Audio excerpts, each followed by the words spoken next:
Hello दोस्तों, नमस्कार। मैं रंजीत श्रीवास्तव आप सभी का आइडियल इंस्टीट्यूट के यूट्यूब चैनल पर पुनः एक बार स्वागत करता हूं।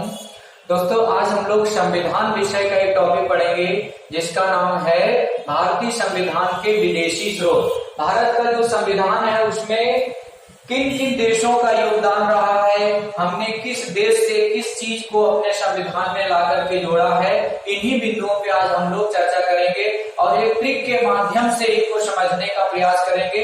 यदि आप इस वीडियो को अंत तक देख लेते हैं तो निश्चित रूप से आपका एक प्रश्न जरूर क्लियर हो जाएगा। लगभग हर परीक्षा में एक प्रश्न आपका इस टॉपिक से जरूर पूछा जाता है। तो आज इस ट्रिक के माध्यम से ये सभी चीज समझने का प्रयास करेंगे। आप लोग इस वीडियो को बस लास्ट तक देख लेना, निश्चित रूप से हम आपको ये टॉपिक क्लियर कर देंगे। तो हेडिंग है भारतीय संविधान के विदेशी स्रोत। हेडिंग डालेंगे आप लोग भारतीय संविधान के विदेशी स्रोत। भारतीय संविधान के विदेशी स्रोत।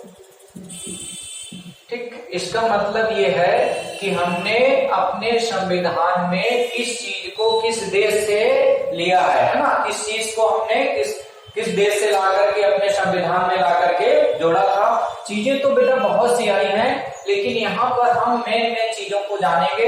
पहली चीज तो ये जानेंगे कि हमारे देश के संविधान में कितने देशों से संविधान में चीजों को ला करके जोड़ा गया था। तो बेटा टोटल देशों की संख्या यहाँ पे 10 याद रखनी है। 10 देश हैं जहां से हमने संविधान में जो है चीजों को ला करके अपने संविधान में आकर के जोड़ा था। ठीक, दूसरी चीज हमारा जो बेटा संविधान है ये 9 दिसंबर 1946 को बनना प्रारंभ हुआ था। भारत का संविधान किस दिन बनना शुरू होता है? 9 दिसंबर 1946 को भारत का संविधान बनना प्रारंभ हुआ था और ये कंप्लीट होता है जाकर के 26 नवंबर 1949। 9 दिसंबर 1946 को बनना शुरू हुआ, 26 नवंबर 1949 को बन के तैयार हो गया था। इसको बनने में कुल 2 साल 11 महीना और 18 दिन का इसमें समय लगा था। आपसे पूछा जाए संविधान बनने में टोटल कितना समय लगा था, तो 2 साल 11 महीने 18 दिन का इसमें समय लगता है। जब हम अपने संविधान को बना रहे थे तो हमने अनेक देशों के संविधान का अध्ययन किया था। अध्ययन करने की यदि बात किया जाए कि कितने देश के संविधान का अध्ययन किया था, तो लगभग 60 देश के संविधान की बातों का हमने अध्ययन किया था और इन 60 में से हमने 10 देश ऐसे हैं जहां से चीजों को ला करके भारत के संविधान में रख लिया था। तो जानेंगे वो क्रम से 10 देश कौन कौन से हैं जहां से हमने चीजों को अडॉप्ट किया है। ठीक है, तो यहाँ पर चीजें तो बहुत सी ली गई हैं, लेकिन अभी हम पहले मेन ट्रिक के माध्यम से याद कर लेते हैं कि वो 10 देश कौन से हैं और किस देश से हमने प्रमुख चीज कौन सी अडॉप्ट की है। जैसे सबसे पहले एक देश आता है बेटा अमेरिका। अमेरिका से हमने किस देश को लिया है, तो सबसे पहले कंट्री है जिसका नाम जानेंगे अमेरिका। अब देखिएगा, आपसे पूछा जाए अमेरिका से हमने किस चीज को भारत के संविधान में ला करके रखा है, तो अमेरिका से याद रखेंगे अधिकार। कैसे इसको याद करना बच्चा? आ से देखो, जब अमेरिका लिखते हैं तो पहला लेटर यहाँ क्या बनाते हैं? आ, और अधिकार लिखते हैं तो पहला लेटर क्या बनाते हैं? आ। तो आ से अमेरिका याद रखेंगे, आ से अधिकार। अब इसी अधिकार शब्द में आप आगे जोड़ दीजिएगा मूल शब्द, है ना, तो बन जाएगा पूरा आपका मूल अधिकार। मूल अधिकार किस देश से लिया गया है, तो मूल अधिकार हमने अमेरिका से लिया था। ठीक, इसके बाद दूसरा कंट्री आप याद रखेंगे ब्रिटेन। दूसरा देश कौन सा है? ब्रिटेन।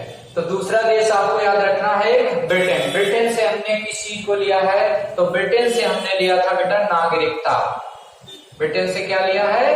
नागरिकता।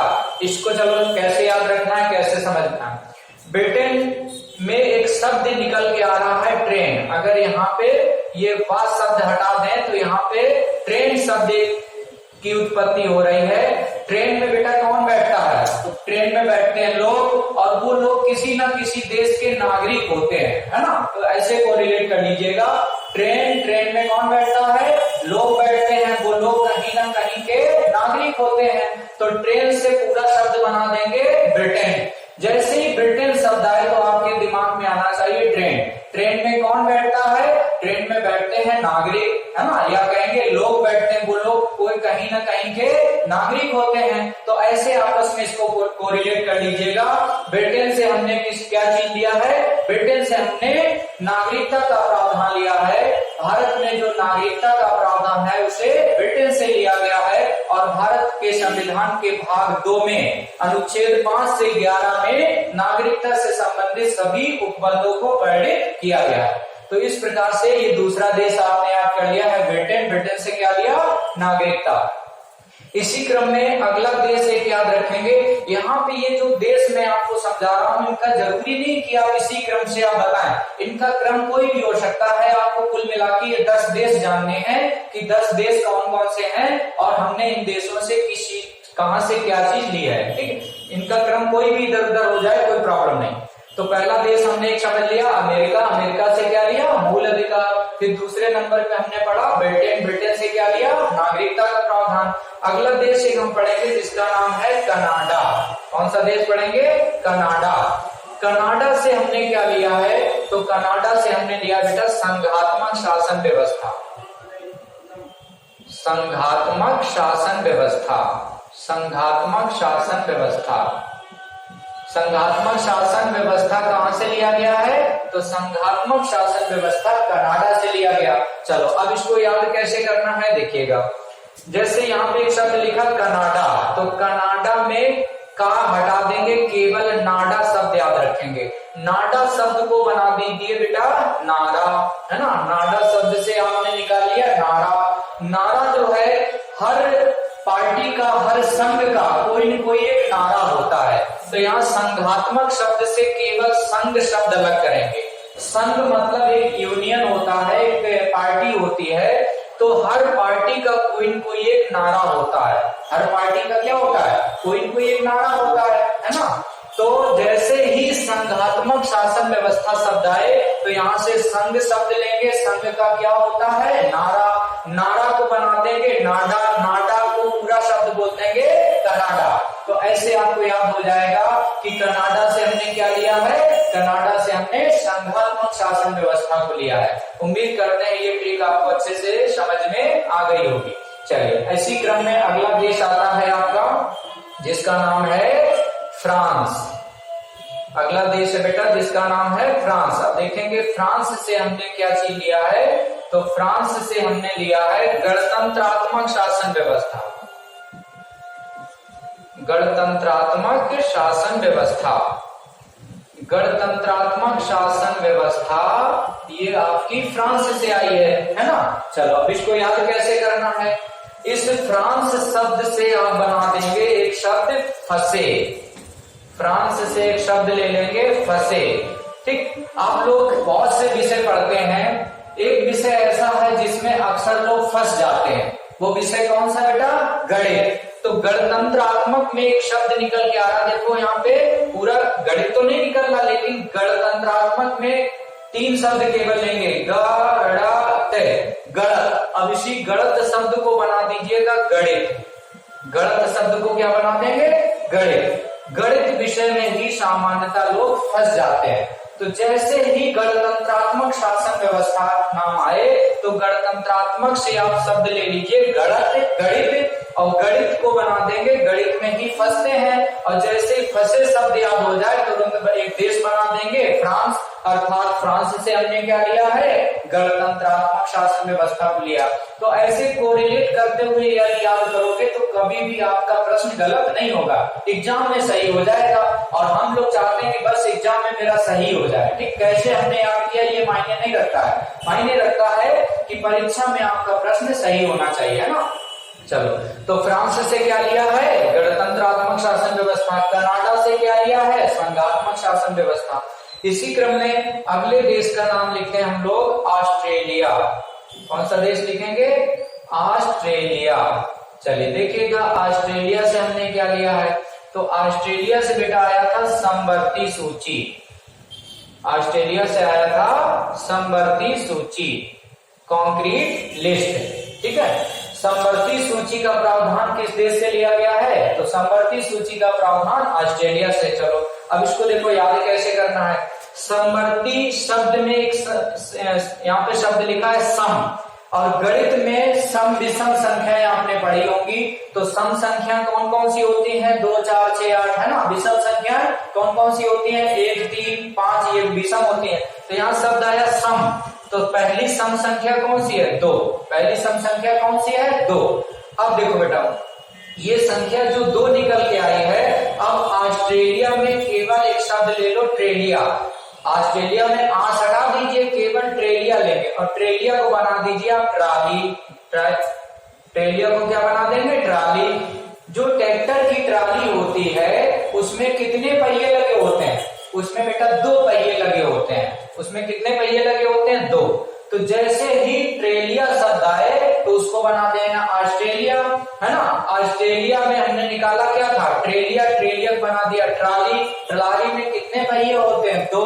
2 एक कैसी संख्या? सम। जैसे ही सम तक पहुंच गए तो बना देना पूरा समवर्ती सूची। ऑस्ट्रेलिया से हमने क्या लिया है? समवर्ती सूची। तो ऐसे करके इनको कोरिलेट करते हुए याद करेंगे, कभी भूलेंगे नहीं। तो ये 5 देश हमने आपको यहाँ पे समझा दिए हैं। इसके बाद देखेंगे अगला कंट्री है जिसका नाम है जापान। कौन सा देश है? जापान। अब देखिएगा जापान से हमने क्या लिया है? तो जापान से ले लिया है कानून द्वारा स्थापित शब्दावली। कानून द्वारा स्थापित शब्दावली। कानून द्वारा स्थापित शब्दावली, ये बात हमने जापान से ली है। चलो अब इसको कैसे देखो याद करना है, ठीक है। एक बार क्या था कि कोर्ट में अधिवक्ताओं और जज के बीच में डिबेट चल रही थी, है ना। तो जज साहब एक अधिवक्ता से कहते हैं कि महोदय आप अपने मुख में पान भरे हुए हो, इस पान को बाहर जाके थूक के आओ, तब आपके मुख से जो शब्द निकलेंगे वो स्पष्ट निकलेंगे। तो जज साहब अधिवक्ता से क्या कहते हैं? जा पान, यानी जा पान को थूक करके आ, जा पान को थूक करके आ, तब आपके शब्द हमें स्पष्ट हो पाएंगे। तो ऐसे इनको कोरिलेट कर लीजिएगा। जैसे ही जापान शब्द आए, है ना, तो ये कहानी को याद कर लीजिएगा कि उसमें जज साहब ने एक अधिवक्ता से कहा था कि जा पान को थूक के आ। इसके बाद आपके शब्द हमें स्पष्ट समझ में आएंगे, क्योंकि जो अधिवक्ता महोदय थे वो जो भी बोल रहे थे तो उनके शब्द स्पष्ट नहीं समझ में आ रहे थे जज साहब के। इस वजह से जज साहब ने बोला कि जा पान को थूक करके आ, इसके बाद आपके शब्द हमें समझ में आएंगे। तो इस कहानी से आपको ये क्लियर हो जाएगा कि जापान से हमने क्या लिया है। तो जापान से लिया जिस शब्दावली नाम आएगा तो उसी में ये बात अपने पास से जोड़ देना है, कानून द्वारा स्थापित शब्दावली। तो कानून द्वारा स्थापित शब्दावली को हमने कहां से लिया है? जापान से लिया है। उम्मीद करते हैं ये बात आपको अच्छे से समझ में आ गई होगी।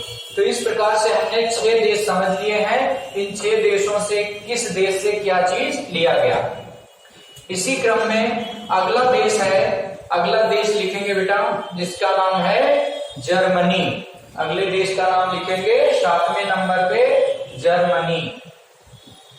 अब देखिएगा जर्मनी से हमने क्या चीज अडॉप्ट किया था, भारत के संविधान में क्या चीज ली गई है। तो जर्मनी से लिया है इमरजेंसी पावर, यानी आपातकालीन शक्तियां। आपातकालीन शक्तियां, आपातकालीन शक्तियां, इमरजेंसी पावर, है ना। भारत के राष्ट्रपति के पास कुछ इमरजेंसी पावर होती हैं। हमारे देश के संविधान में आर्टिकल 352, 356 और 360 इसमें इमरजेंसी पावर वर्णित की गई है ना। तीनों आर्टिकल आपातकालीन शक्तियों से संबंधित हैं। एक आर्टिकल 352 है ना, 356 और 360, इन तीनों अनुच्छेदों में इमरजेंसी पावर वर्णित की गई है। कभी हम आपको ये टॉपिक पढ़ाएंगे भारत का राष्ट्रपति, भारत के राष्ट्रपति की शक्तियां, तो उसमें हम आपको ये तीनों आर्टिकल क्लियर करेंगे किस आर्टिकल में कौन सी इमरजेंसी पावर दी गई है ना। तो अभी केवल इतना जानो कि जर्मनी से हमने क्या लिया है। तो जर्मनी से लिया है हमने आपातकालीन शक्तियां। अब देखो इसको याद कैसे करना है। यहाँ पे एक शब्द जैसे ही बोला गया है जर्मनी, तो जर्मनी में जा हटा देंगे तो एक शब्द निकल के आ जाएगा मनी। है ना, जर्मनी में जा हटा देंगे तो क्या निकलेगा, मनी। और मनी को हिंदी में कहते हैं पैसा। जब इंसान के पास पैसे की कमी हो जाती है तभी तो इमरजेंसी लगती है। जैसे हमारे देश में अगर पैसे की कमी हो जाए तो कहीं न कहीं आपातकाल की स्थिति उत्पन्न हो जाएगी, इमरजेंसी लग जाएगी, है ना। तो पैसे की कमी यानी मनी की प्रॉब्लम होते ही आपातकाल हो सकता है, इमरजेंसी लग सकती है। तो इस प्रकार से इसको आपको रिलेट कर लीजिएगा। जर्मनी नाम जैसे बोला जाए तो जर्मनी से मनी शब्द याद रखना।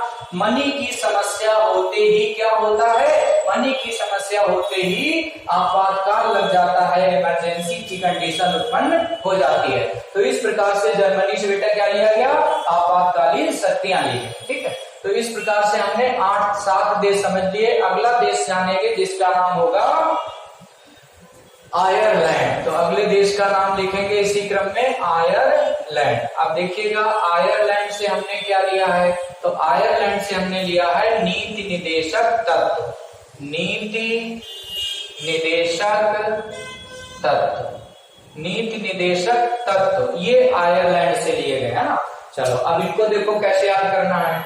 इस आयरलैंड शब्द में केवल लैंड शब्द को अलग कर लो, और लैंड को हिंदी में बेटा क्या कहते हैं, जमीन। लैंड को हिंदी में क्या कहा जाता है, जमीन। ठीक है, देखिएगा जो व्यक्ति हैं, खासकर जो किसान है ना, जो गांव से संबंध रखते हैं, ठीक, आपने देखा होगा कि सबसे अच्छी जो नींद है व्यक्ति को वो जमीन पे आती है। खासकर गर्मी का मौसम हो जब, तो गर्मी के मौसम में जो किसान लोग होते हैं खेत में काम कर रहे होते हैं, ठीक है, जब उनको बहुत ज्यादा तेज धूप लगती है तो जमीन में ही सो जाते हैं, उनको बहुत अच्छी नींद आती है। इस नींद शब्द जो निदेशक शब्द लिखा है, इस निदेशक शब्द में केवल निद शब्द को अलग करेंगे। कौन सा शब्द अलग करेंगे, निद। और निद शब्द को बेटा बना दीजिएगा नींद। तो जैसे ही निदेशक शब्द आए तो आपको याद रखना है नींद। नींद सबसे अच्छी कहां पे आती है, जमीन पे आती है। और जमीन को इंग्लिश में क्या कहते हैं, लैंड। जब लैंड तक आप पहुंच जाए तो उसी में आयर शब्द अपने पास से जोड़ दीजिएगा तो पूरा बन जाएगा आयरलैंड। आयरलैंड से हमने क्या चीज लिया है, नीति निदेशक तत्व, यानी जो आपके डीपीएसपी है, directive principles of state policy, है ना, राज्यों के नीति निदेशक तत्व, ये आयरलैंड से लिए गए। उम्मीद करते हैं ये स्टोरी आपको अच्छे से क्लियर हो गई होगी, है ना।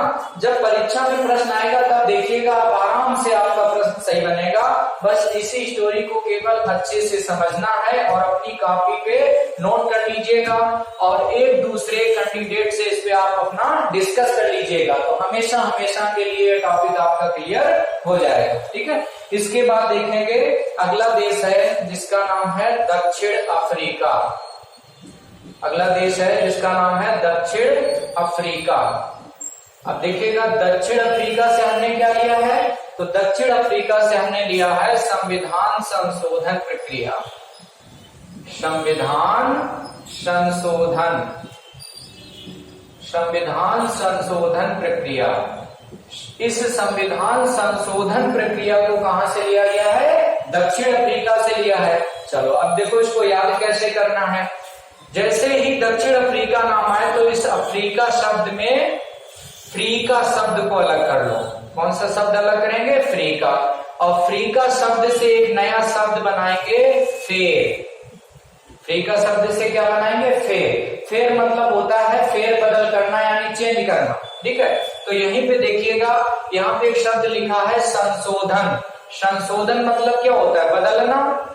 संशोधन मतलब होता है बेटा बदलना, है ना। और यहाँ पे एक शब्द आया फेर, फेर मतलब भी बदलना होता है। तो कहीं न कहीं ये दोनों शब्द आपस में सिमिलर हो गए, है ना। जैसे लिखा है संविधान संशोधन, संशोधन मतलब क्या होता है, बदलना यानी फेर बदल करना। ठीक, और जैसे ही फेर शब्द आपके दिमाग में आए तो फेर से बना देना फ्रीका, फ्रीका को बना देना अफ्रीका, और पूरा तो याद ही हो जाएगा आपको कि दक्षिण अफ्रीका की बात हो रही है ना। तो दक्षिण अफ्रीका से हमने क्या लिया है, संविधान संशोधन प्रक्रिया। तो इस प्रकार से ये 9वां देश था जहां से हमने कुछ चीज को अडॉप्ट किया। क्या अडॉप्ट किया था, संविधान संशोधन प्रक्रिया। संविधान संशोधन प्रक्रिया कहां से आई, दक्षिण अफ्रीका से आई। इसी क्रम में लास्ट और अंतिम देश का नाम है जिसका नाम है रूस। अब देखिएगा रूस से क्या लिया है मैंने, तो रूस से मैंने लिया है मूल कर्तव्य। रूस से क्या लिया मैंने, मूल कर्तव्य। चलो इसको देखो कैसे याद रखना है। मूल कर्तव्य कहां से लिए गए, मूल कर्तव्य रूस से लिए गए हैं। ठीक, रूस शब्द को बना दो बच्चा रूसी, रूस शब्द को बना देंगे रूसी, है ना। ये रूसी जो है लोगों के सिर में हो जाती है, और जब लोगों के सिर में जो है रूसी हो जाती है तो वो बहुत परेशान होने लगते हैं। खासकर हमारे यहाँ की जो महिलाएं हैं, जब उनके सिर में रूसी हो जाती है तब वो बहुत परेशान हो जाती हैं कि इस रूसी को कैसे हटाया जाए। तब वो अपनी रूसी को हटाने के लिए हर संभव प्रयास करते हैं। उनके जीवन का ये कर्तव्य हो जाता है, ये परम कर्तव्य हो जाता है ना। इस स्टोरी को जैसे ही हम लोग देखिए बोल रहे हैं तो आपका निकल रहा है कर्तव्य, है ना। अगर सिर में रूसी हो जाती